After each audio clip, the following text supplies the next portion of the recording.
that will be close.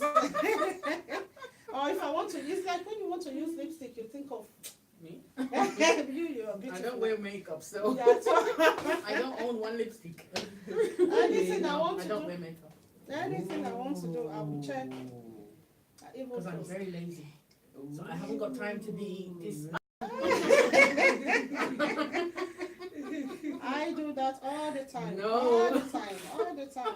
No, when it comes to makeup, It's just yeah. like makeup. When you want to make up, you think, should I use pink? Should I use, you know? The same thing with kitchen. Having my bath, I could probably spend like 5 minutes. Wash the, But your makeup. but makeup, Yeah. from even where makeup was no makeup. Whereas now it's all contouring. Yeah, there's a lot of contouring Like, and who's all got that. time for that? Hey. Please. Oh my God. So hello everyone. Good morning. It's another Friday. Thank God it's Friday. I don't know if I'm going to rest. Schools are on holiday, so no rest for people like us. Good morning. This is Ehinor on Wonderfully Made Woman Talk Show. Wonderfully Made Woman Talk Show aims to address issues relating to women and girls in a holistic context. Like I always say, if you are a woman, this show is for you. If you're a man and you're born of a woman, or you have a wife, a girlfriend, you have daughters, then this show is certainly for you. Wonderfully Made Woman Talk Show is on every Friday at 11 a.m. We're on Facebook Live and we're also on YouTube. You can watch our various topics that we've done in the past on our YouTube and learn and be educated. Today is a very, very wonderful day. I almost didn't want to do the show again. For those of you who have young kids, honestly, this period when it's holiday, you can really, really get things messed up. But yeah, we're here today, this morning, with all the kids around me, around us now. So if you hear any noise or the door opening, please bear with us today. We didn't want to cancel the show. You know, for a few weeks, we've been talking about my success story. So women have been coming to talk about the challenges they had in the past and how they were able to overcome those challenges. This month in August, we decided to talk about a topic that people will hardly talk about. A topic that is so dear in my heart because I've realized that people are going through tough times, including myself sometimes, and we decided that we are going to make space to speak about the unspeakable, suicide, the unsaid. Suicide is a topic where people don't want to talk about it, and yet you see so many people around you, or maybe yourself, have one time, you know, wanted to end your life because of the challenges that you went through. We, as a point, have been victims of such thoughts. So last week we started a series, Suicide, the Unsaid. We want to encourage people to share their story, raise awareness about this thing, and how people can get support, how people can get help, so they don't kill themselves. Last week we had a guest whose uncle lost his life. He killed himself because of an incident in the office, and she talked about how this affected her and her family, how she was able to cope, and how she was able to move on. And now she's now helping other people who are in that same situation, thinking about how they want to end their lives, you know, being fed up of life. She's now helping those people in her flower shop. So if you are there today, you've had such thoughts in the past, or you know someone somewhere who is having such thoughts, please make sure that you give a helping hand. Make sure you love them, make sure you accept them for who they are, and give them that moral, physical, emotional support that they need. Wonderfully Made Woman helps women and girls build their confidence so they can thrive. And that is why we're talking about this topic, That is why we are so passionate about it. And I'm so happy and I'm so blessed to have two wonderful guests who are ready to share their experience with people so they can be aware, so that they can get help, so they can get support, so that if you are there listening or watching and you're having such thoughts, you don't think that you're alone. We have been through it before. And because we've been able to overcome it, we believe that you can overcome it. So just to stop there, I'm going to allow my guests introduce themselves. But first of all, my guest on the right, I just want to say a bit so she doesn't forget the things she sent to me yesterday, which was really mind-blowing. I've known her for years. She's a wonderful friend, a mentor, you know. I just love the way she does the things, regardless of what she's gone through. She is a survivor. She is a survivor of severe childhood rape, sexual, physical, mental, emotional, and psychological abuse. She spent her childhood in and out of hospital, care homes, as a result of the abuse. She has had psychiatric input since she was age 7 as a result of that abuse. A domestic violence survivor, married for 6 years to a man who beat her through 2 pregnancies. But she finally found the courage to flee. She was recovering alcoholic for over 20 years. She was sober, she was depressed. She was sanctioned multiple times. She lived with mental health issues. But you know, with all of these sad things that I'm mentioning, the good news is this woman did not give up. She's here today and she helps other people who have mental health issues.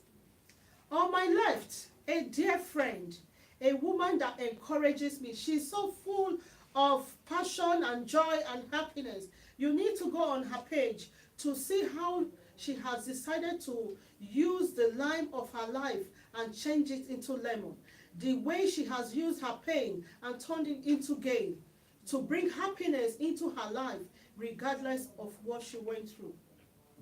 She's a media practitioner, an experience in media production and marketing communication.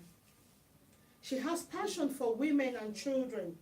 She runs a fertility awareness group that supports women living with infertility. She has lost pregnancies, failed IVF, had suicide thoughts as well. But today, she's still alive. So my guests will be sharing their stories to let you know that you're not alone, to let you know that you can overcome that suicide thoughts that you're having right now, to let you know that once you're alive, there is hope for you, that there's something, just one thing to live for. So today, I'm going to allow you, first of all, thank you. She came all the way from Shelfie this morning. Maybe that's why we didn't cancel the show. Because I was struggling with childcare. And I thought, you know what, it would be so bad for me to cancel a show after she left her bed this cold morning to come to Manchester. So thank you so much for coming. So please tell the viewers your name and what you do. Okay, my name is Ursula Myrie. I run an organisation called ADIRA. ADIRA is a Hebrew word. It means strong, dignified, powerful, because that is what we are empowering the black community to be. When we started ADIRA, it was originally started to work with women with mental health issues, black women specifically with mental health issues. But because of the other things that we now incorporate, like conferences and events, we've had to change our remit. So now we support black people in the community with mental health issues. And ADIRA was born out of my own experiences, my own mental health issues, my own battle with self-harming, my own battle with being a single parent, the problems that come with that, my own battle with domestic violence. That's how ADIRA got started. And so right now, that is my passion. Wow. Welcome. Thank you. You're so wonderful. And to my left, the bubbling sister, we popularly known as Youjay. You're welcome to the show. She's got cold as well, but she made it here. That's how passionate we are. Thank you so much for coming. Thank you. And just in case you hear the dogs and the baby crying, we will just have to attend to that child. It's part of what we do as women. Yeah, you're welcome to the show. Thank you. Thank you. Yeah, I mean, she's done much of the introduction. There's a lot in the Your name? pipeline. Yeah. My name is Uju, popularly known as Youjay on social media. I think I use that as a brand, all through. And at the moment, I'm an online entrepreneur alongside other things, that she's described. And we're working on other projects as well. So, yeah, I might be a regular face here, isn't it? And she's been on this show before. When we talked about success story, she came to share her story of her being unable to conceive for some years, then how she was having failed IVFs, how she was depressed, and today she's got 2 beautiful kids. If you want to watch that wonderful topic, you need to be going on our YouTube channel, Wonderfully Made Woman. So inspired by her story, and I respect her for that. I respect both of them who have survived in their challenges to be able to educate other people. I think you also can do it. Last week, we had a topic, the first episode, Suicide, said, and the guest, she was talking about how her uncle committed suicide, how it affected her and her family, how she was able to cope as well. And after that show, we got a lot of messages, and it breaks my heart to see that, yes, I know definitely there will be people around me who are going through a lot, but my heart was broken when I realized that there were so many people close to me who were actually having this thought as well, who were passing through a lot, and I didn't even know. And that is why, I just felt that it was the right time. I was going to do the topic last year, I couldn't. Then the guest last week came and told me the uncle died. I had a friend whose husband also, died like that, and it was an emotional period for me. But I thought, you know what? We need to start talking about this thing, and to realize that men from 20 to 49 years actually do commit suicide more, and that in UK alone in 2016, over 5,000 people committed suicide. Honestly, you need to watch last week's episode. And I don't know if I'm depressed, but I'm actually going for counseling now. Because it's alarming when you go on the internet to see how people are taking their lives, why people are taking their lives. You begin to realize that there's so much for us to do, not just for the government, but for us to raise awareness, to support one another, and to make sure that we are there for our friends and family. So today we'll continue on this suicide. Why do people want to take their lives? Mental health, is that why people take their lives? Is it a myth or a reality that when someone takes his or her own life, that person is actually going to hell? Those are the things we'll be discussing. But today, I want to start with you. What was your story, your life, as a young child?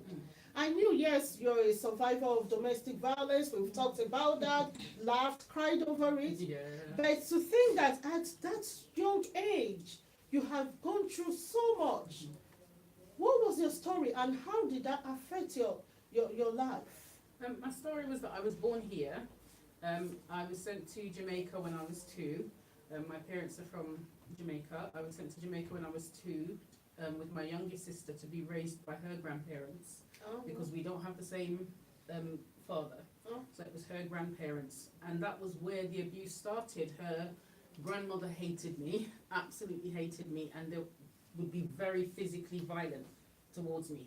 There would be a lot of beatings, a lot of verbal violence, but it was her grandfather and because we lived in a very big house in Jamaica, some of the lodgers that her grandmother had taken in that would sexually abuse me. My own sister's grandfather would sexually abuse me, and then the grandmother would be verbally and physically and mentally and emotionally abusive to me. And then it was when my mum came to Jamaica to visit us when I was 6 years old, and she came and she found blood and discharge in my knickers at 6 years old. So obviously she knew that, okay, something is happening here that shouldn't be happening. So she went back home to England, she saved, she brought me back here. And you know, at that age, you're thinking, yes, you know, I'm being taken out of the abuse, everything's going to be fine now. And it was out of the frying pan into the fire, literally, because when I came here, the abuse increased. My mother was very, very physically violent with us. She was the kind of person that she would beat you until she either heard something snap or she would see blood. She just wouldn't stop. And then every day it was the verbal abuse that you're being told every day that you're stupid and you're thick and you're worthless and you're useless and you're pathetic and you're good for nothing. And then she would allow men to come into the house, men from the church, to come into the house and rape us. Wow. And she knew it was happening. In this country? In this country. She knew it was happening. She would conveniently leave the house 5-10 minutes before they would come and conveniently come back home when they had finished. I remember the first time I was about 11, because the abuse didn't stop till I was about 15. And I was about 11 and I said, God, I cannot take this anymore. I didn't know at the time that my mother knew that these men were raping me. And I went to her and I told her, and she put the phone in front of me. And she called one of the men and said to him, my daughter has said. And I remember I was standing there shaking because I thought, if this man denies this, hey, I will be finished. She will kill me. Thank God he admitted it, that he had been doing that. The following week, Sunday, the front door knocked and I opened the door and it was him. And I was surprised to see him standing there at the door. And he said, oh, your mom has invited me for dinner. Wow. And I thought, but this, I told her last week, this is one of the men that has been coming to the house raping me weekly.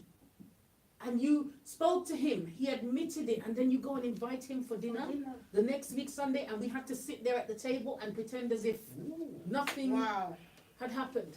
So that was my childhood, hence the reason why I had psychiatric input. I saw my first psychiatrist when I was 7, because I started cutting myself when I was 7, because of what was... So did you tell your teacher, or how did you... No, because you know, growing up in black households, especially in Jamaican households, you are taught from the womb. You don't talk. You don't talk your family's business outside of the home. And back then, sexual abuse, child abuse, it wasn't as prevalent as it was now. It wasn't taken as seriously as it was now. So even though, even as a child of 7, 8, I was getting thrush in my vagina. You shouldn't be getting those things as a 7-year-old. Nobody was questioning in it. The suicide attempts, I would attempt suicide and be taken into hospital. Nobody was questioning that. I would run away from home. They would take me, put me into care. But my mother was what you call a paragon of virtue. She was the epitome of the godly woman. She was an evangelist in the church. So the church, you know, couldn't have anything said against her, because it's almost like she had a split personality. In church, she's angel. At home, she's the devil himself. So when I would go to church and, you know, they would see these things, and my mother would testify and be saying, oh, my child has a devil, my child has a demon, she's a liar, she's this, the church, and she'd be crying tears. They used to do what they call exorcism. So they would get the elders of the church, big grown men, to come and hold me down, be pouring the praying oil, shouting, come out in the name of Jesus, come out, trying to deliver demons out of me because of my behavior. But as a child, you're not designed to tolerate abuse.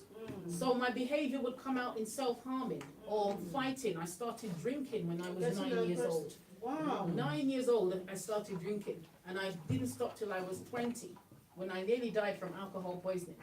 So I had to give up that. So that was my childhood.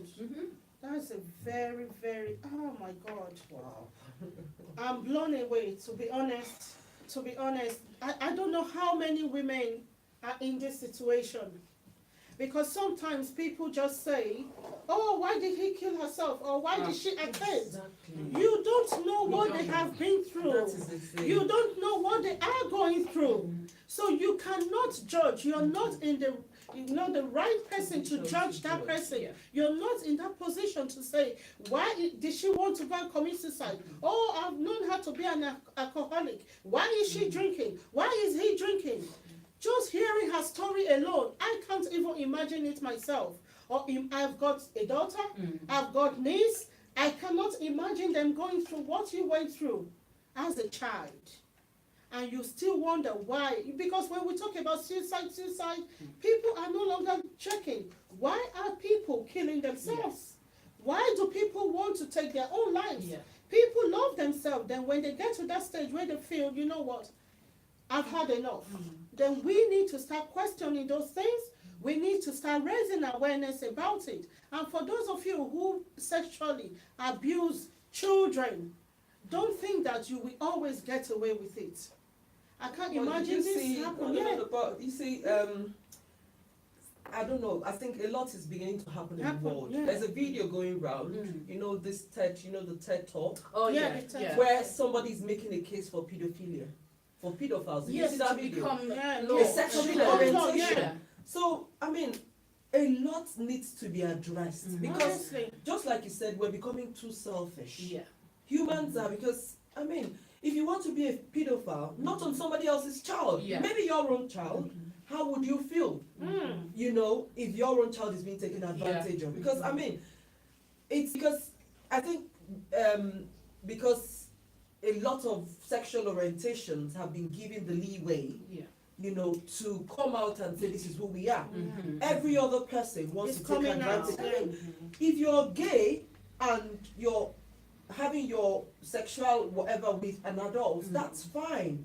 But I think for children, it should be a no-no. Yeah. Because when I saw that video, I was like, why would anyone make a case for pedophilia? I mean, you're having Terrible. children. Okay. As an adult, I know how it is, you know, when you have to have sexual intercourse. How Yeah. much more Imagine a children? child. So, It's terrible. honestly, it's really terrible.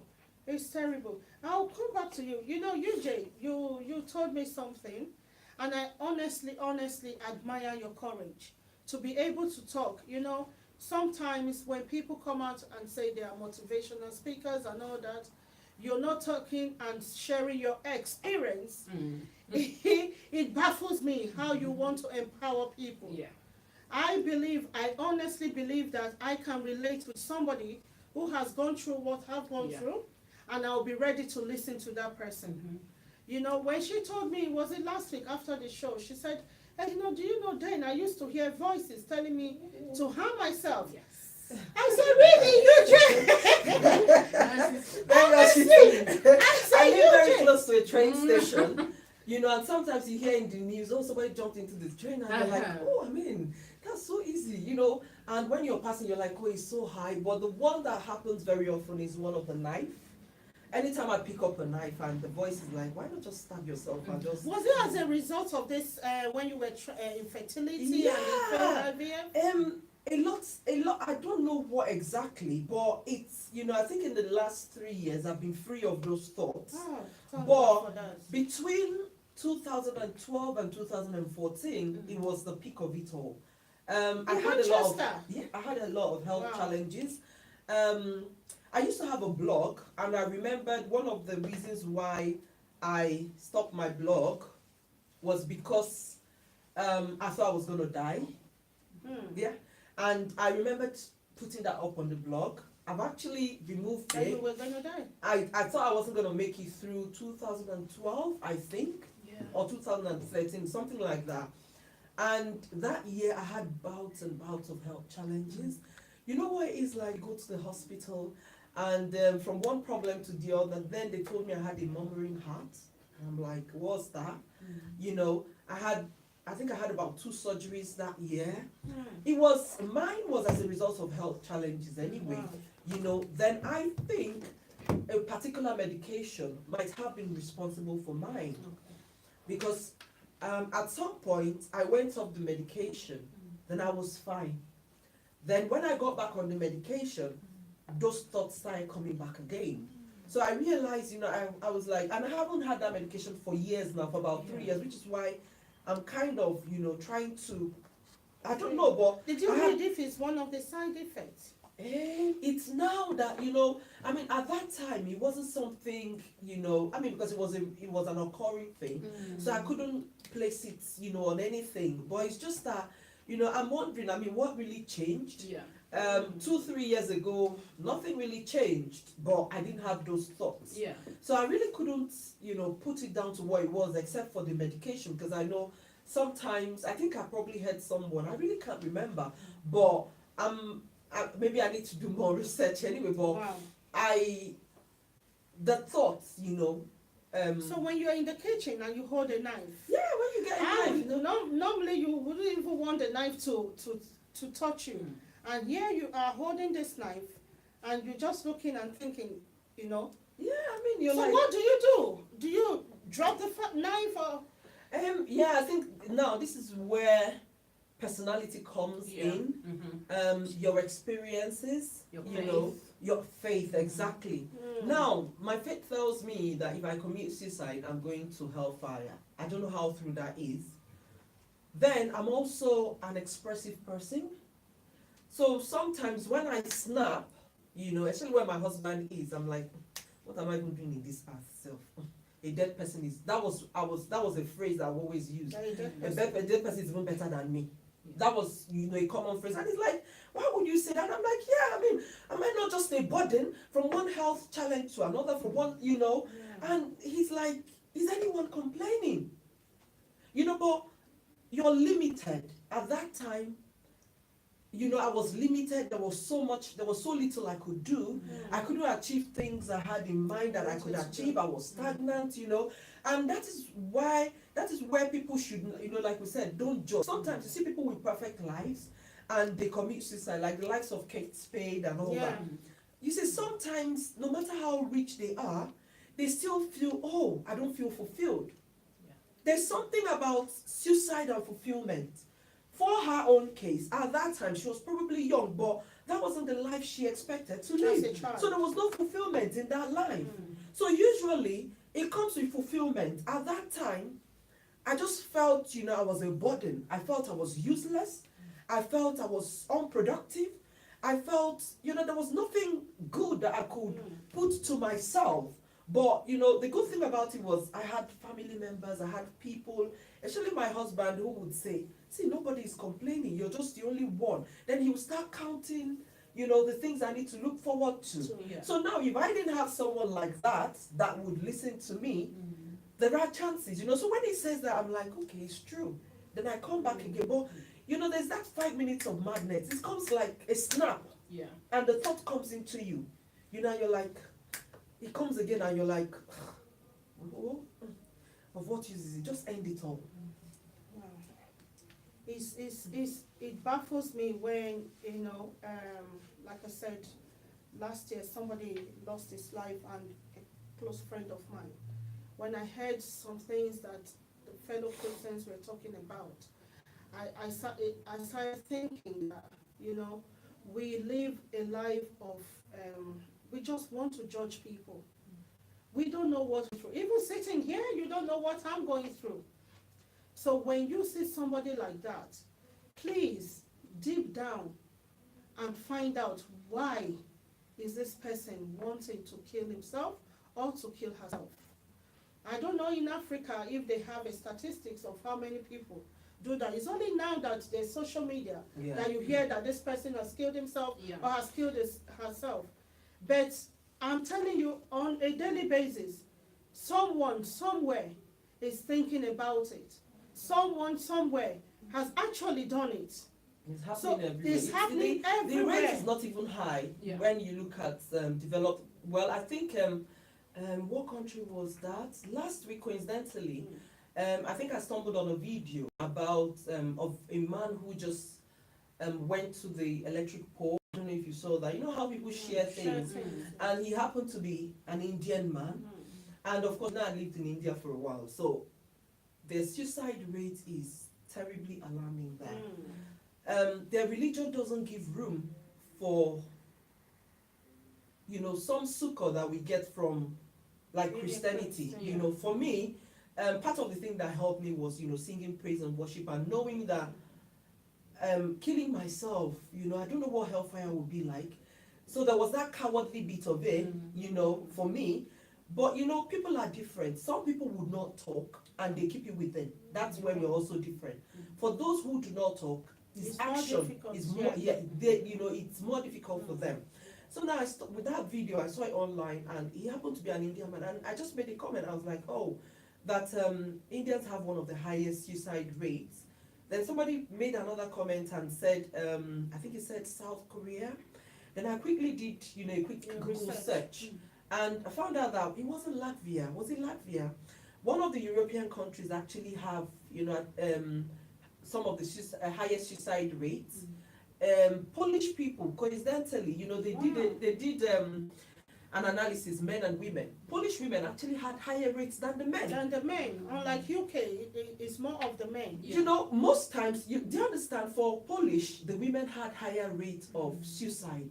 I mean, for some reasons, you know, I was looking at all this thing, because one of the periods I lived in India, that was, I think I had gotten there on a Sunday, and a guy who would, you know, like the handyman, who would help us out and all that, my friends, the other Nigerian friends out, had killed himself the day before. He killed himself on Saturday, and I got there on Sunday. So they were like, oh, and he's a very nice guy, blah, blah, blah, you know. And they told us how they went to go and throw him in water. Of course, I don't know where I come from in Nigeria as well. It's a taboo. It's a taboo. Yeah. So when you kill yourself, they don't give you that Funeral. whatever of, you know, good funeral and all that, you know.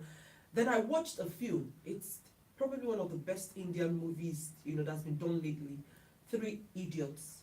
And in that particular movie, the title sounds very stupid, but it comprises tech. It brought out everything about India in one story. Now, in that story, there was a boy who committed suicide as well. Then they made a reference to it being a common thing among the youths there as well. Then I'm like, oh, really? I looked at their culture, the Hindu culture. You know, I followed a lot of things and realized that, oh, okay, for them, it's really, really, it's quite high, because the society doesn't really support that much. The philosophy of the Hindu culture, of the Hindu religion, doesn't give you the option of, that's why when you watch movies, you see where a rich person can never marry a poor person. The Hindu religion doesn't give you the option of rising from poverty to riches, because you've been condemned already, even as you live as a human. You know, so also a lot of things play a role in this thing. Like your own experience now, it stemmed from your experiences. Mine came from health issues. For some people, I've seen people who feel that financially, do you understand? For some people, they feel, oh, I can't even take care of myself, you know, I can't afford what I need to afford, you know, which brings us back to the whole thing. We need to be a lot more caring. And people still judge people, you know, that particular thread, I think the person deleted it. I was defending, you know, not like defending, but I was trying to get them to see the reasons why that guy committed the suicide. And we're like, no, he's being stupid. He's being, this is what happens. Maybe if I didn't get the support I got when I had the thoughts, I might have committed suicide, because I've also been judged. We don't know what might have happened to all these people. I mean, you had inflicted cuts on yourself, but you are lucky to be alive. You know, some are not. That is just it. Some are just not lucky to be alive. So we need to be, you know, people need to be a lot more understanding, because at that time, when the thoughts come, you don't think. You don't have control of your emotions. You don't have control of your thoughts. You don't have control of anything. It comes like, there's that thing that they say 5 minutes of madness. I don't know if you've ever heard it. It comes like that. There's a spark in your brain that just tells you, you're like a zombie, you know, you begin to think about it. You don't think blank. You don't think. But the Bible does say that when the devil comes, he comes in like a flood. He doesn't come in little trickle. So you have problem today, then you have another one tomorrow. When it was talking about Job, and within the space of 5 minutes, the first person came to him, servant, and said, oh, you've lost all your...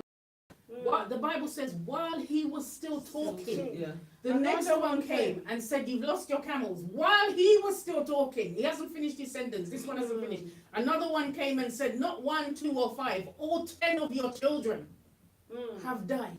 In this, which one do I deal with first? he didn't have time to, and that's even how his it can wife. be. Even his And wife said what? and said, Give you know, yourself a curse break. God and die. And just Just to curse God finish and this go, man yes. off. Instead of supporting him, curse God and die. That's how it is when you are at that moment of suicide. The pain is so incredibly overwhelming. And the thoughts are coming 10 to a dozen. Kill yourself. Your children don't love you. You can't feed them. Your husband thinks you're fat. Your work colleagues don't like you. This is happening here. That you can't find money for school uniform. All the thoughts are coming in at one time. There's a saying that says we should stop pulling people out of the river. We need to go upstream and find out why they're jumping in.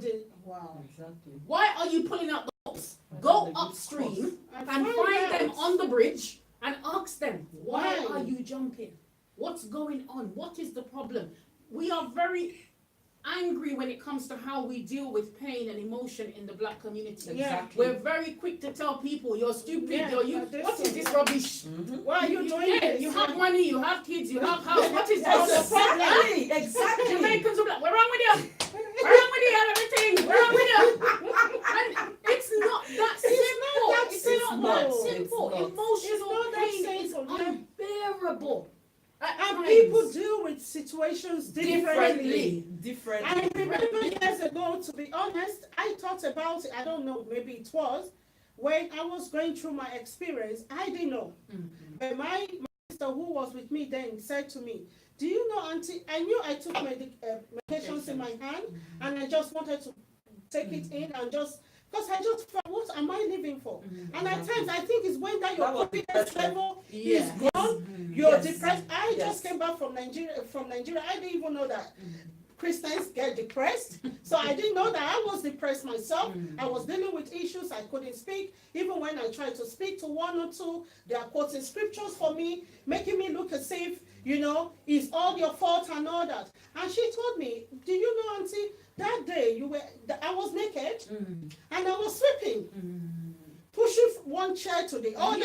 And you could I not didn't process even yourself. know that I was doing that. It's only now I thought, you know what? I must have had mental health issues. Exactly. I That was didn't what know, happened. but I was going through deep, strong depression, and I didn't think about my kids. I didn't think about my family. But thank goodness I had good support system. Who could pick that something is wrong with this girl? I remember my parents coming from Nigeria to stay with me, my sisters, and some people don't have That support network. That's the difference. So if you were able to overcome it, don't sit there and judge somebody else, especially women. They realize that, oh, why did she want to kill herself? Is she the first person that her husband will leave her? We deal with situations differently. Differently. Some people, it might be children that they can't feed them. Yeah. You can deal with it. For me, if I can't feed my children, I just believe that money is going to come. I'm the person that if I have a challenge, I will keep quiet. Yeah. I'm not bothered whether you're going to laugh at me tomorrow. I will come to you and say, you know what? I need money. Yeah. I need to feed my kids. That's me. Somebody else might not be able to, Yeah. to do that. And all he or she could do is just to think. And when you start thinking, like she said, everything is going round on your head. And I don't think anybody growing up will just want to kill himself or herself. Situations happen. And that is why people need to, support. When you are, if you imagine that, oh, something might be wrong with this person, don't wait. Call them, talk to them, ask them, are you okay? Yeah. When I say, are you okay, don't tell me it is well, like we normally use as Christians. Yeah. It is well, it is well. No. Find out, not when that person is dead, you say, oh, do you know he or she used to be depressed? I think there was something wrong with her. Yeah. And you knew, what did you do about it? Exactly. And that's my pain in the black community. You see somebody, I see Youjay, she dances a lot, she does so much on social media. If I see her tomorrow without makeup, I know at times she doesn't put, and I begin to see her go to church on a Sunday, she's not bothered. I should not just sit and say, oh, what's wrong with her? I should be able to call her to say, come, what's wrong with you? But that is one of the biggest issues in the black community, especially among black women.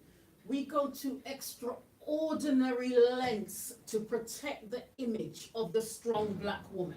Which is not supposed to be. And yet still inside, We're we are dying. But as long as the weave look good and the makeup is on point and my clothes is fine, then I'm okay. Hey, But because we don't want to be seen as weak. Yeah, so we go to extraordinary lengths to protect that image of the strong black woman and not let people know that we're struggling or ask for help. But then that comes back from generations of you've been taught by your mother that you don't need anybody. Don't ask anybody, you just need God. Just rely on God. And I don't like when somebody comes to, you and you say, oh, I'm struggling, and you start getting out the scriptures. How is it they always miss the scripture about, was it Elijah or Elisha?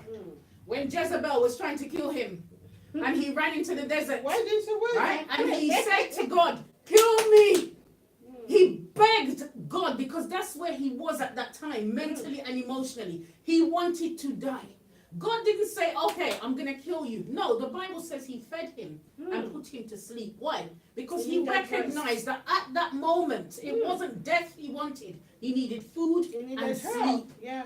Right? Sometimes our depression is down to our physical problems. If you don't sleep for 4 days, I guarantee you, you will start having suicidal thoughts because your body needs sleep. If you don't eat well, you will start feeling depressed because the body needs food. Not everything is spiritual, demonic, juju, voodoo, witchcraft, all these things. Even Jesus himself, when he was in the Garden of Gethsemane, the Bible said when he knew what was coming, he begged if it is possible. Just take this cup. The Bible said his sweat become like blood. Yeah.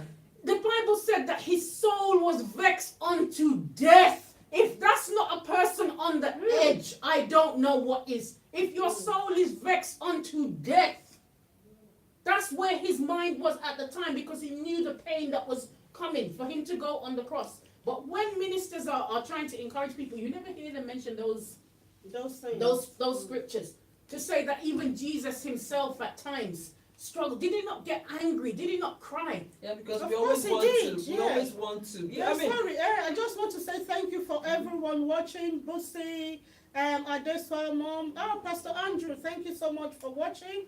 Thank you. If you can, please share so people are aware, people get that awareness that they need. We are saying no more deaths. We are saying no more depression. We are saying no more suicide in our community. We need to try our best to make sure that if we cannot stop it, at least we can reduce it. Sorry, you were going to say something. So I was going to say that Jesus power. Have you forgotten? No, I was going to say that in our communities, we're talking about our communities. Most times in the church, there's this perfect thing, that the African community tries to portray. When in this particular society that we're in, depression is high in England, in the UK it's quite high. And one of the reasons, because I remembered when in the middle of mine, I remembered writing something on Facebook then. I realized that part of what people went through a lot back home was high blood pressure. You never hear that, back home where we come from in Nigeria, because of the stress there. The stress is so heavy that, high blood pressure is what people are suffering now. Yeah. Whereas on this side of the divide, what people are suffering is depression because a lot of us are lonely. Yeah. Now, the church is meant to be a place of succor. It's meant to be a place where it's supposed to give people rest. Yeah. But instead, what we get is the church also adding to our stress. Condemnation. Because you get condemnation, you get extortion, you get unnecessary competition. I remember, I think about 2-3 weeks ago, I was saying something about the place of testimony. I don't know if you remember. Where I said, I think that even that testimonies are beginning to lose their importance within. I don't know about. I've really not been to other churches because I'm this kind of person. I mean, like she said, my praise and my worship is something I don't joke with. So fine, I'm born a Catholic. I think the only other church I've attended is a Catholic church because I'm fine with the hymn. But I just don't know how it would be. If you go to a church where the praise and worship is not something you can really flow in. So now, part of the problem that I've come to realize is that in the black communities, in the black churches, the church adds to our stress. because they want to collect money from you. They want you to compete with other people. They tell you that this person has testified. You know, when somebody testifies, most times our testimonies are around the good, you know, the good life. Yeah. By the time I come to tell you, oh, I've bought this car, I have this house, I'm also trying to tell you that you need to. And yes, suicide is also going back home, because we now live in a society where everybody compares. Yeah. I remember that part of the things that we discuss, you know, you hear people back home, they'll tell you that some parents will say, is it not your mates that are buying you houses, understand? building Yes. houses. Apart from the church, we need to, because we don't have good social welfare in all black communities, Yeah. not just in Europe, not just in developed countries. Look at wherever a black community is, any black nation, no black nation is doing well. Yes, suicide is not only amongst the blacks, but why is it that lately it is high with us? Because a lot is being exposed. Social media, the media, when this was discussed, some people will tell you, if you go to Google and you type how to commit suicide, Google will tell you how long, how many times people have searched that. What Google has now decided to do is to now offer a counseling line. Yeah. So now if you type something like that, Google will give you a counseling line where if you're thinking of something like that, You go call for that help. line for help. Yeah. That is what they've done to mitigate against that. Yeah. So it's happening everywhere, you know, but because I feel that there's a sudden surge within our own community, we need to really, really talk to ourselves.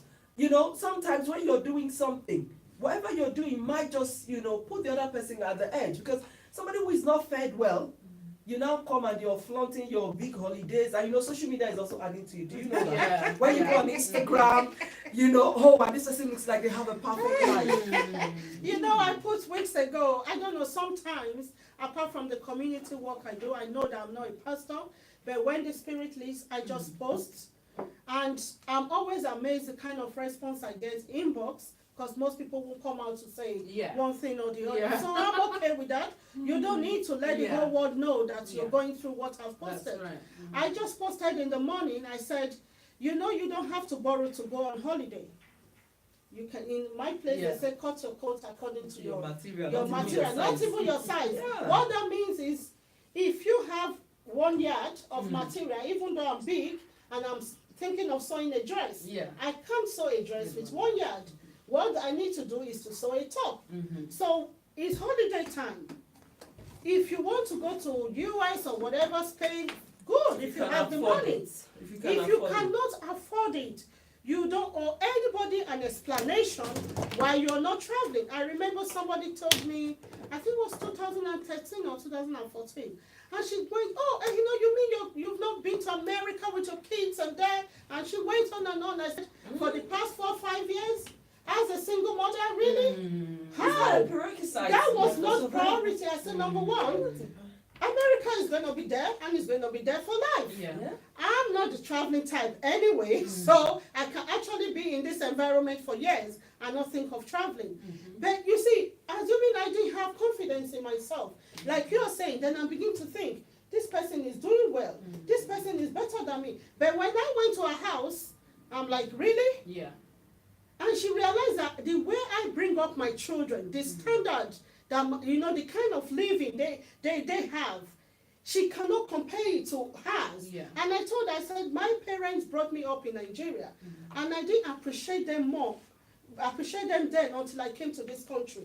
Why? Because my parents were not billionaires, but honestly, there was no food in this country that I didn't eat in Nigeria. Yeah. The best school, he gave us the best. And that was how he brought us up. Yeah. So traveling to America is good, but I want to bring my children up to a level where they can fit in anywhere. Whether it comes to food, whether it comes to tutoring, whether it comes to exposing them, Yeah. you know, we are different. Social media is there, people are posting. Don't ever think that your life is worse than that person. Because she might be showing up, yes, it might be that they have the money, yes, people post, Many don't. which even. is good. Many But don't the thing even. is, in this country especially, somebody even posted, what if we have to use our credit card? Fair enough if you want. I don't believe in using credit card if I want to travel. No. I don't believe in using credit card if I want to buy a car. I don't believe in, there's so many things I don't believe in. That is my own personal experience. So if you are out there and you want to kill yourself because of what you see on social media, your time will come. Your time will come. You may not have enough today to feed your family. You may not have the best job today. But there is hope for you because you are alive. And once you're alive, there is hope for you. We have all been in that situation where we felt, you know what's the point of living? Whether through health challenge, like you just said, through domestic abuse, through sexual assault. You know this woman, she's gone through everything. She's gone through everything. I used to just think it was, maybe she went through domestic violence and we'll chat about it. But having a childhood, my childhood was so wonderful. But seeing somebody like her is still alive. Yeah. So if you are going through that and you're thinking, where can I go? Inbox us. Tell us, Ehinor, even if you're not in the UK, you're in Africa, in America, we will get you the right support right where you are. There's no point thinking of wanting to kill yourself, especially as women, as fathers. You have children. Do you want to see those children suffer? I told somebody recently, I said, if you die today, the same children you are depressed about that you cannot feed, imagine when you're not even there to guide them. How do you think they're going to live? They're going to suffer more. If you are struggling, forget about social media. Seek help. Let people know that you need help. There is no big deal. Years ago, somebody told me, said that, you know, your story is just like an open Bible in Manchester. Anywhere you go, people know about your story. I said, it's fair enough. One is going to make me popular, maybe for the negative now, but in future, I will become popular. And that is why I didn't care. I had children. I was not on benefits. I was not an illegal immigrant. I was hiding from my parents. I didn't want people to know that I was going through just the way many of us do. When I realized that death is coming right in front of me, and I might just live this life without my children, my dear, I had to seek help. We need to seek help, yeah. I want to appeal to parents. Those of you who are doing good as parents, I praise you, I honor you. But those of you parents who like to put down your children, the suicide rate among black children right now is very high. Put it on again? Okay. The suicide rate right now among young black children is very high. My house right now is like a hotel because I'm having to take in other people's children who have been thrown out of their homes by their parents. This is a different generation. It's not the generation that we were told you had to be seen and not heard. This is the generation that talk. If your children come to you and say, Mommy, I'm struggling with my A-levels, or Mommy, I'm struggling, don't shoo them. Don't ask them, what rubbish is this? They need to hear from you. They need you to speak to them. It's a different time. The children are in pain and they're killing themselves because they feel that the parents are letting them down. When they come to us, we shoo them, we don't listen to them, we don't talk to them. We focus too much on how well they're doing academically, how well they're doing this, how well they're doing it. But what about the mental and emotional support that your child needs? Are you there for that? Or do you not concern about that? You tell them they must be a doctor, they must be a dentist, they must be an engineer. But what about the mental and emotional support that your child needs? Are you providing that as a parent? So coming to you, you know, when you went through abuse and all that, at what point did you think, you know what, I'm just going to end this? I've tried multiple times to take my own life. Multiple times over the years. Before you got married, then you got married? Before I got married, during my marriage, during the domestic violence, I think the last time I actually actively sat in a room, I had a knife to my throat. I'd walked out on my children after 18 years, determined to go and kill myself. I sat in the basement of a church with a knife to my throat. I said that was it, I'm finished, I'm done, I can't do this anymore. The bills were sky high, I couldn't take anymore. If it had not been for God, I wouldn't be here now. So how did you leave that point A of wanting to kill yourself to where you are now? When you sit there, you always have to think about the consequences of what will happen. I knew that if I killed myself, my children would always be, for the rest of their lives, there goes the kids whose mother killed herself. For the rest of their lives, they're going to be known not as Aroni and Tyra, just as the children of the mother who killed herself. Is that a legacy that I want to leave? Exactly. And then the suicide rate among children who are children of parents who committed suicide, it repeats itself. So I didn't want them to think that, so that's how mommy deals with Yeah, her because problems. they live in that bubble. They live in that bubble. And So when I have a problem, this is what I will do, because that's what mommy did. I will kill myself. I didn't want to leave that legacy for my children. And I didn't want the devil to win. I didn't want him to win. That is a powerful one. That is a powerful one. That is a powerful one. Is the Facebook Live on now? Or the YouTube is on? All right, so we can continue. Yeah. Wow. You know, you didn't want, I think religion has a part to play as well. Not wanting the devil to win. That's because you're a Christian. So imagine people who are not Christians, Muslim, Hindu, whatever. They won't even think about that. And I also think that people who commit suicide, who have those thoughts, if they can for once think about their children, which I don't know how possible is that, because when you, like the 5 minutes or 1 minute madness thing, when you are in that situation, you don't even think. exactly. You don't think. So I don't know how I'm going to say this, but please, I think when it gets to that stage, it's because of things that have gone wrong in your mind. Yeah. So if you're going through anything, regardless of who that person is, or or where you are, just find someone to speak with. I think that's a good starting point. Yeah. Speak to somebody. It might not even be a church member or your family member. Just go on the internet, check counseling and support. How do I get help? Find out. Sorry, the Facebook point over is back again now. Find out, who can I speak with? And I think that was what helped me, because I'm one person. I used to be quiet when I was very young, but I realized it didn't help me. And in my first marriage, I saw that I was always quiet to a point that by the time the whole thing was, driving me crazy, I became aggressive at some point. Yeah.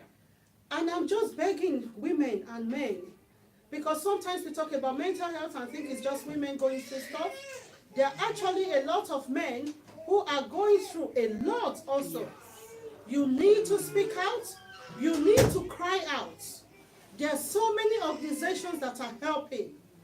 And I also want to beg churches. When you go to the GP, for example, there is always in the toilet or anywhere where they will say, for example, if you're going through domestic abuse, call this number and all that. Yeah. Yeah. If churches can have that kind of support, where they put on their display, you enter the church hall, there should be some sort of information. Because at times I might be going through maybe DV or mental health.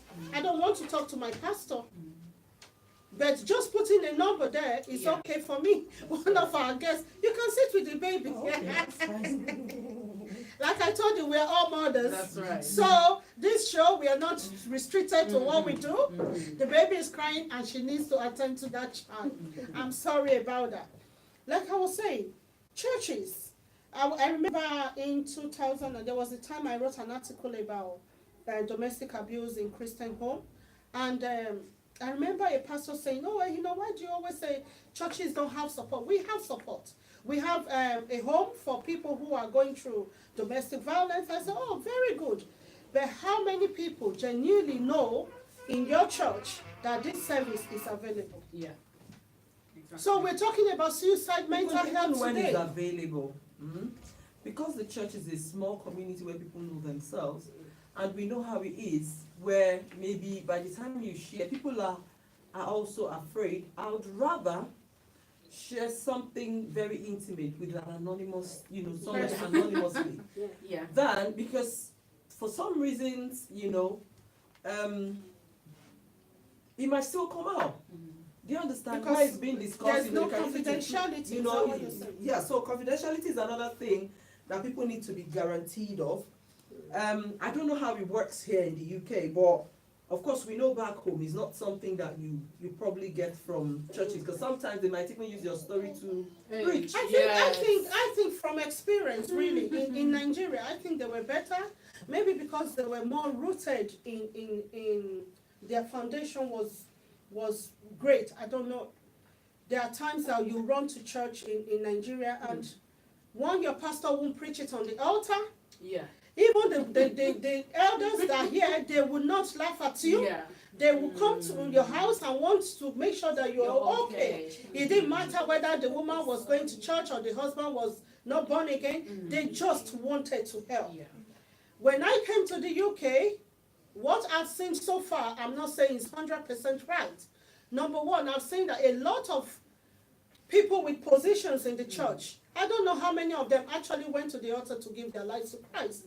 I don't know how many of them were able to do these foundation courses, or were there people who just entered the church, started being active in church, then all of a sudden they're given this title. Maybe that's why that thing is there. So they're not taught. They've not been taught. I was taught at the time I was an usher in church how confidentiality was very important as an usher. So when you are ushering and somebody tells you a problem, you need to be sure you can keep that. Right. So even my parents would not know what happened in church. That was how I was brought up. But in this country where you go to a pastor, for example, it doesn't mean that the pastor must tell the wife if it's a confidential thing. What I do in my office is my business. There are so many times people will come and say, oh, my sister referred me to you and all that. Weeks later, they'll be like, oh, you didn't tell your sister this. I said, but she referred you, but that doesn't mean I have to go back to her to say, well, if you want to tell her your problem, that's fine. But I don't think, wonderfully made woman, we should share stories. So people should be able to keep that.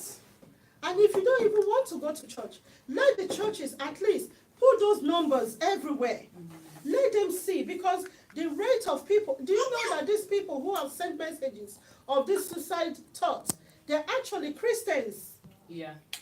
So if they have those numbers in church, in their toilets, at the entrance, they don't need to see you.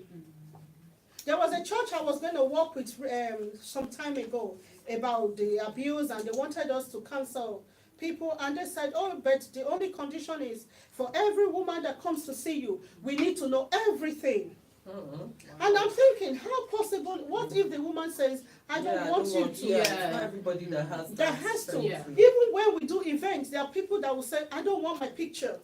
We don't take, because that is their right. And they said, no, because you is in this church, you have to do this and this, we have to.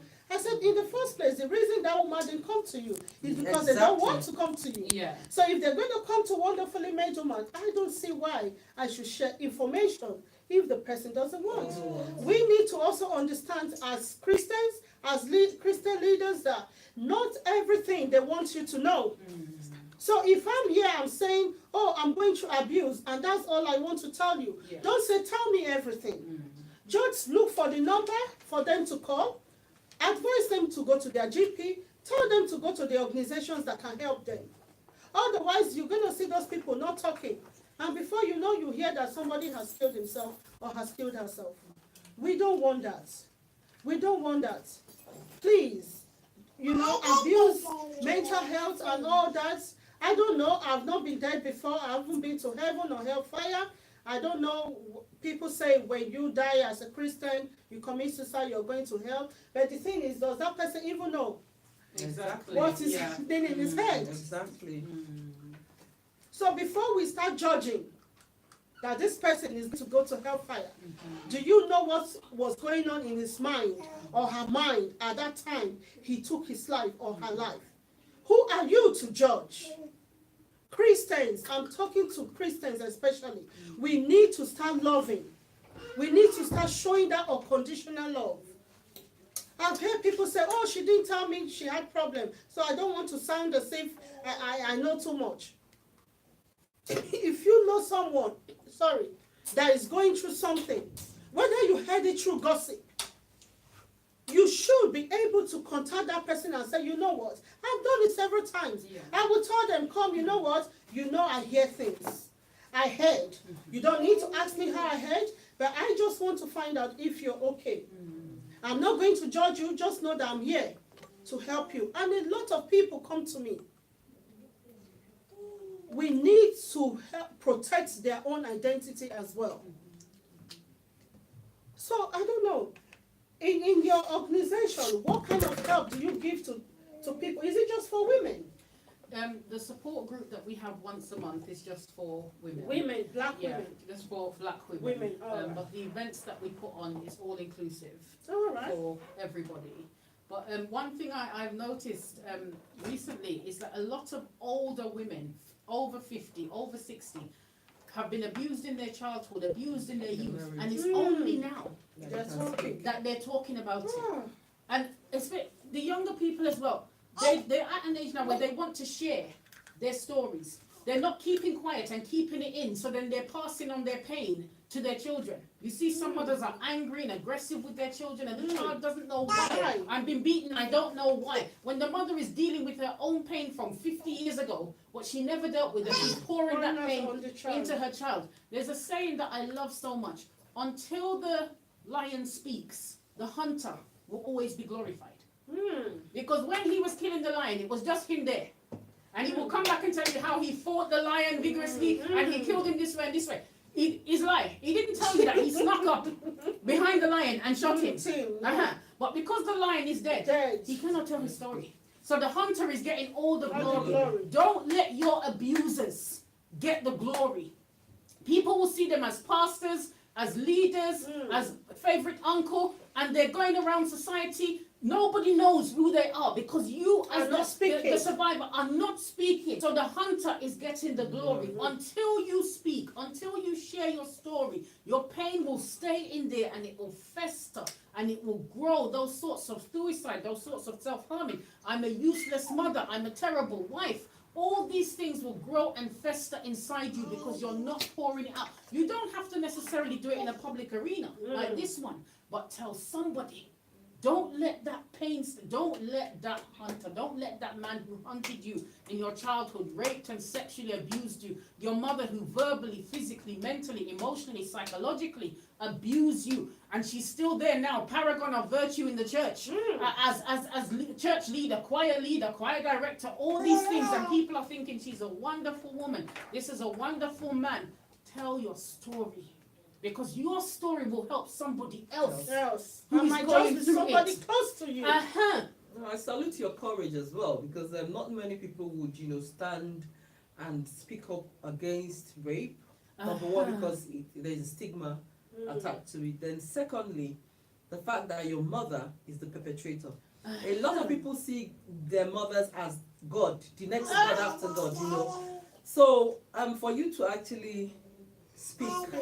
I mean, you're brave. You've been able to shatter. She's a wonderfully made woman. You've been able to shatter a lot of stereotypes, and you're still standing strong. Because even the story is, my mouth was open. I'm like, ooh, for a 6-year-old, you really tried, honestly. That's her childhood. If you need to hear her story when she was abused by her ex-husband. I don't know, we will have to bring you for another day. Honestly, there was a day you came to Manchester and we were talking for hours. I was shattered. I kept saying, no, that didn't happen. That did not happen. But to think that she is still alive. When the Facebook Live went off, she said something. She said she didn't want her children to grow. And people would say, those are the children of the woman who killed herself. Suicide. She didn't want that stigma to tie to her children. She didn't want that negative legacy to live on. That was why she said, no, I'm not going to kill myself. She didn't want the devil to win. No. So if you're there today, you're listening, and you've been having this thought, why am I living? What's the purpose of life? I can't feed myself. I can't feed my children. I can't pay my bills. Do you know what I tell people? If I'm owing, you can't kill me, because even Nigeria is owing.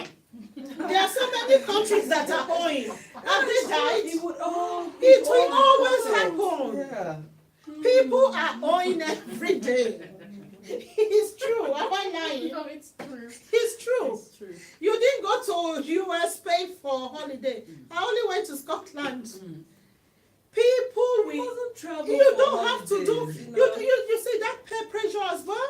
Yeah, peer That's pressure is another that thing. thing that makes you feel, people now define what success is to you. I think that's what you probably need to look at. Maybe you need to look Yeah. at that as as a And problem as on a its own, because yeah. that's actually part of the problem. Problem, yeah. It's on the rise now. Peer pressure is there. contributing. The best marriage Social- is there. Exactly. Because Best husband, we have my to best learn to stop husband, my comparing. sweetheart, and you are there being slapped every day, and you think, my own is finished. And then they tell you didn't pray well, that's why your husband didn't change. Yeah, but when Exactly. you So many die, things, yeah. when you die and they're reading your eulogy, they're not going to say she had a lovely Bentley and she had the gorgeous Versace shoes. And that is They true. will not say Someone that tell me at the person your had 10 funeral. houses. Right? They will not say that at your funeral. Exactly. Right? They're going to talk about the kind of person you That you were, were. not how many holidays you went on. Nobody cares about that. Exactly. It's about the kind of person. Oh, she was a good person. She was a wonderful mother. She was a loving wife. Not about your Gucci handbag and your Versace shoes. They will not mention that in your eulogy, my dear. So if those are the things that you are living for, you're a very poor person indeed. Exactly. You are a poor person Exactly. indeed. Indeed, yeah. There's a saying like that. They said the person is so rich that is so poor that all he has is money. I don't know if you've heard that saying before. I have. When people don't have substances, Yeah. and that's where sometimes you wonder.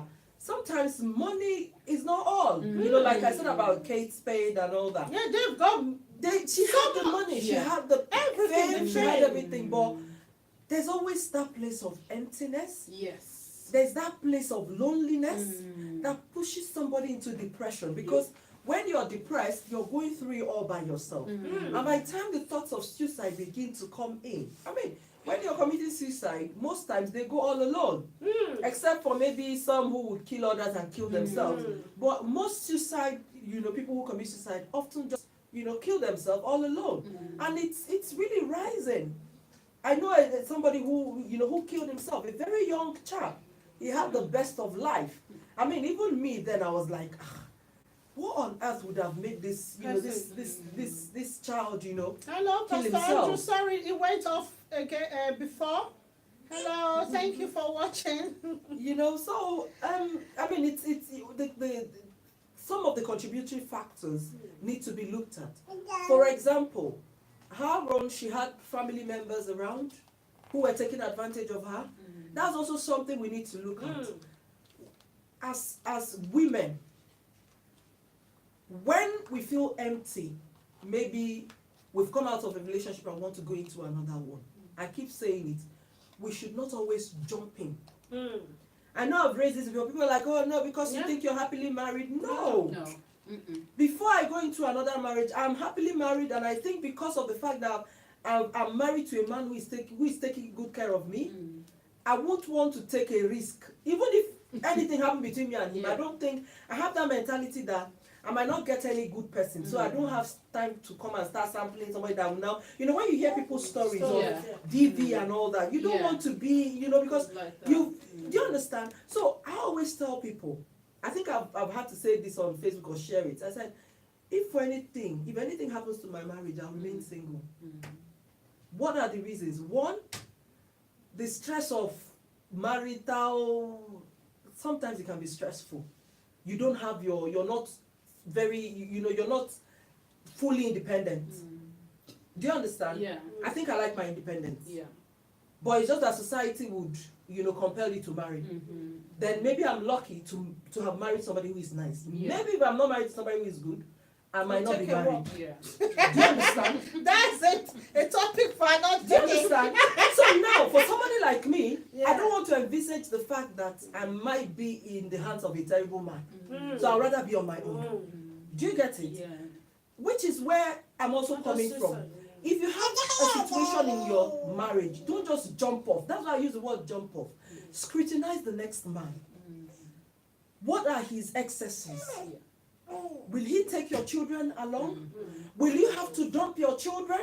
Will your children have to play second fiddle because of another man? What if he crashes tomorrow? Do you understand? Anything can happen. Let that man I put my husband through the test too, which is why I tell people, if a lot of people come to me in Facebook inbox, oh, look at what should I do, blah, blah, blah. I tell them, put them through the test. Frustrate the man, frustrate the woman, so that you can know their true color when things go bad. That's another topic. People another can day. pretend. But people, even putting them through tests, do you know some people can pass that test until you get in? We just pray that we don't fall victim. We just pray. I have seen people put men and women into tests. Is it not marriage? No problem. When they get in, because we are not God, we can change. When it comes to marriage, and you're a woman or you're a man out there, your partner is frustrating you to a point where you feel like taking your own life.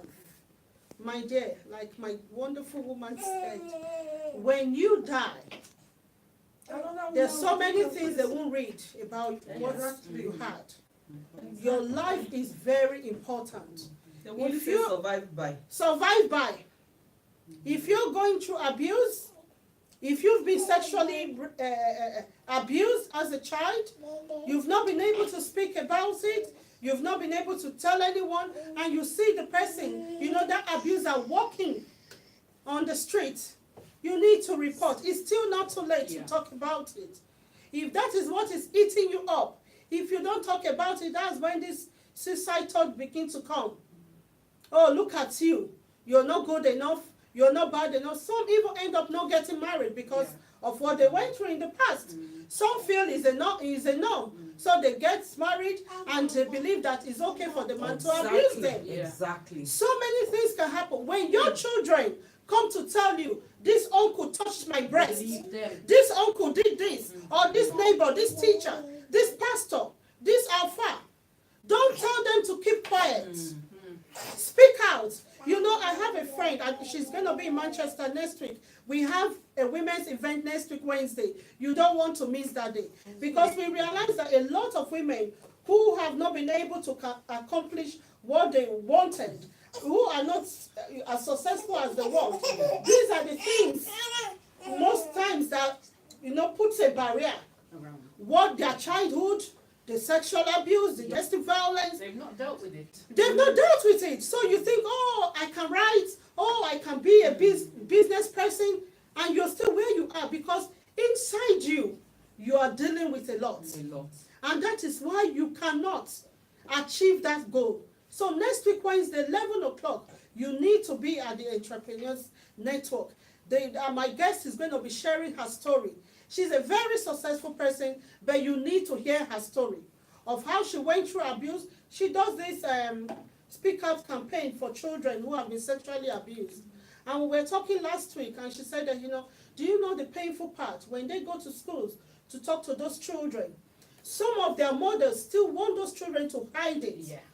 Because it's their father that abused them, because it's their uncle that abused them. And I told her, I said, that's another thing. Can you imagine? Your child comes to you, a child you bore in your womb for 9 months. Sorry, we are over 1 hour, but let me just finish, please. A child that I carried, I did CS for my children.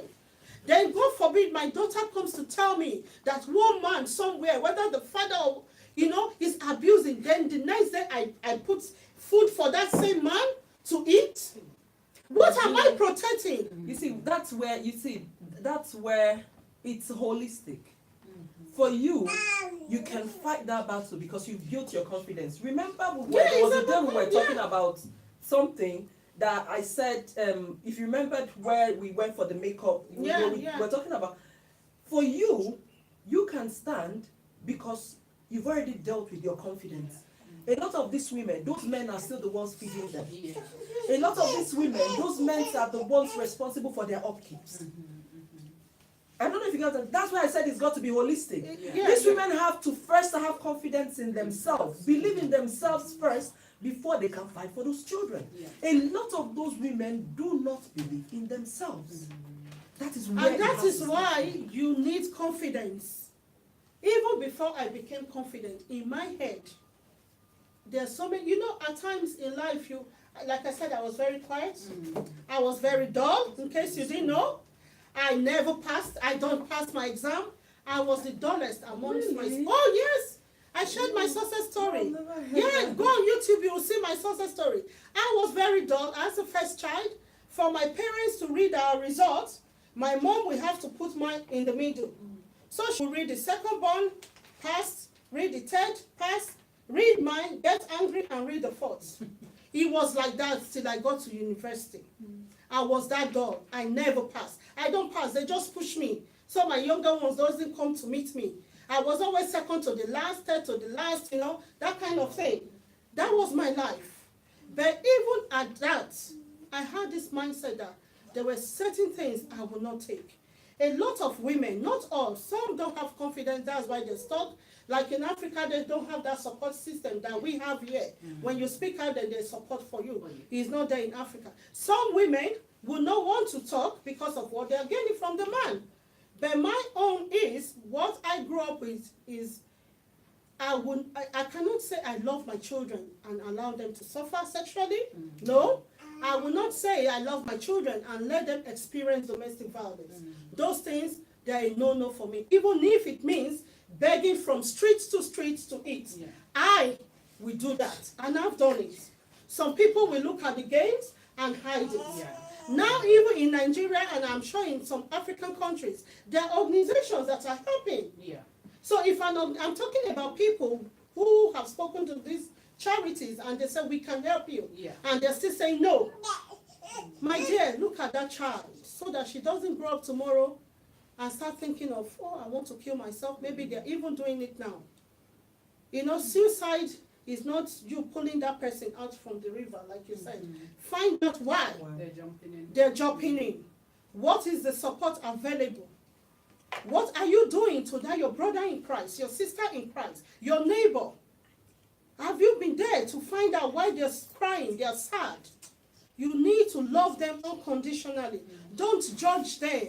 When they're telling you their story, believe them. Don't compare and say, this person went through worse. Because we are different. I'm talking from experience now. Please, if you don't know anybody to talk to, call Wonderfully Made Woman.